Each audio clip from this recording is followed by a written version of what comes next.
नमस्कार, मैं हूं नीलू। तो अमेरिकी राष्ट्रपति डोनाल्ड ट्रंप से हंगरी में मुलाकात टलने के बाद रूस के राष्ट्रपति व्लादिमीर पुतिन ने सेना को परमाणु हमले का अभ्यास करने के निर्देश दिए हैं और इस निर्देश के बाद रूस की परमाणु हथियारों की जिम्मेदारी संभालने वाली रणनीतिक बल ने अमेरिका पर हमला करने में सक्षम इंटर कॉन्टिनेंटल बैलिस्टिक मिसाइल यानी आईसीबीएम यार्स का प्लेस्टिक्स में परीक्षण किया है, जबकि दूसरी आईसीबीएम सिनेवा का परीक्षण बैरेंट्स सागर में उसे पनडुब्बी से दागकर किया गया है। जबकि परमाणु हमले में सक्षम बम वर्षक विमान TU-95 से लंबी दूरी की क्रूज मिसाइल दागने का परीक्षण किया गया। रूसी राष्ट्रपति के कार्यालय क्रेमलिन ने कहा कि यह अभ्यास सेना के कौशल को परखने के लिए किया गया है। रूसी सेनाओं के प्रमुख जनरल वालेरी गेरासिमोव ने सभी परीक्षणों को वीडियो लिंक के जरिए राष्ट्रपति पुतिन को दिखाया।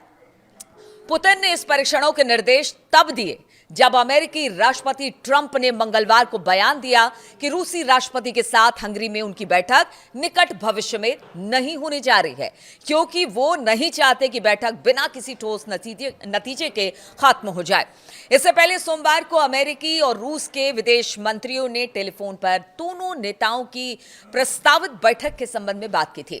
अमेरिकी राष्ट्रपति ने पिछले सप्ताह रूसी समकक्ष से 2 घंटे तक टेलीफोन पर बात करने के बाद हंगरी में उनके साथ जल्द बैठक करने की घोषणा की थी। मंगलवार को रूसी विदेश मंत्री सरगेई लावरोव ने साफ कर दिया कि यूक्रेन युद्ध के कारणों और युद्ध में जीती भूमि पर ठोस निर्णय के बगैर रूस हमले नहीं रोकेगा। युद्ध के कारणों की स्थायी रूप से खत्म होने पर ही क्षेत्र में स्थायी शांति संभव है। बुधवार को क्रेमलिन के प्रवक्ता दिमित्री पेस्कोव ने कहा कि हंगरी की बैठक के लिए सभी बिंदुओं पर अच्छी तरह से तैयारी की जरूरत है। समय की बर्बादी कोई नहीं चाहता है, क्योंकि ये पुरानी सीख है। ट्रंप के साथ कई बार कई देशों की बैठक हुई, लेकिन कोई फायदा नहीं हो पाया। इसीलिए इन सब बातों का ख्याल रूस रख रहा है। उन्होंने कहा, ना राष्ट्रपति ट्रंप और ना ही राष्ट्रपति पुतिन, दोनों राष्ट्रपति त्वरित गति से फलदायी कार्यों के लिए जाने जाते हैं, लेकिन प्रभावशाली निर्णयों के लिए अच्छी तैयारी की जरूरत होती है। तो आप समझिए कि किस तरह की स्थिति बनी हुई है।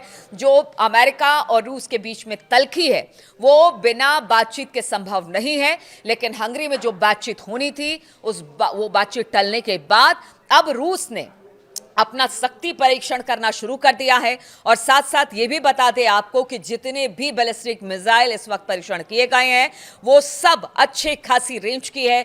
अभी जो सिनेवा है उसका जो टेस्टिंग किया गया 11,000 रेंज की ये मिसाइलें हैं। अब इससे रूस क्या बताना चाहता है, अमेरिका को क्या दिखाना चाहता है, क्या संदेश देना चाहता है, क्योंकि पीछे कुछ दिन अमेरिका का इंटरफेरेंस और फिर रूस के अभी जो हाल फिलहाल एक और खबर आ रही है कि तेल की 2 कंपनियों पर सैंक्शन लगाने की बात की गई है, वो सब रूस को समझ नहीं आ रहा है। या फिर रूस ये चाहता है कि अमेरिका इसमें दखल अंदाजी ना करे, और अमेरिका की दखल अंदाजी और अमेरिका का इस तरह का व्यवहार रूस बिल्कुल बर्दाश्त नहीं करेगा। शायद इस वजह से भी ये एक बड़ा कदम रूस की तरफ से उठाया गया है। अब इसको लेकर आप कह लीजिए कि अब युद्ध की तैयारी है या शक्ति परीक्षण है या ट्रंप को दिखाने की कोशिश है कि आप हल्के में आप रूस को नहीं ले सकते, बाकी देशों को ले सकते हैं, लेकिन रूस हल्के में बातचीत में भी अगर सामने सामने बैठेंगे तो कोई ठोस बातचीत होगी, लेकिन आप उसे हल्के में लेने की कोशिश ना करें और ना ही इस तरह के सैंक्शन की बात करें, ना ही इस पर दबाव बनाने की बात करें। ये एक साफ संदेश ट्रंप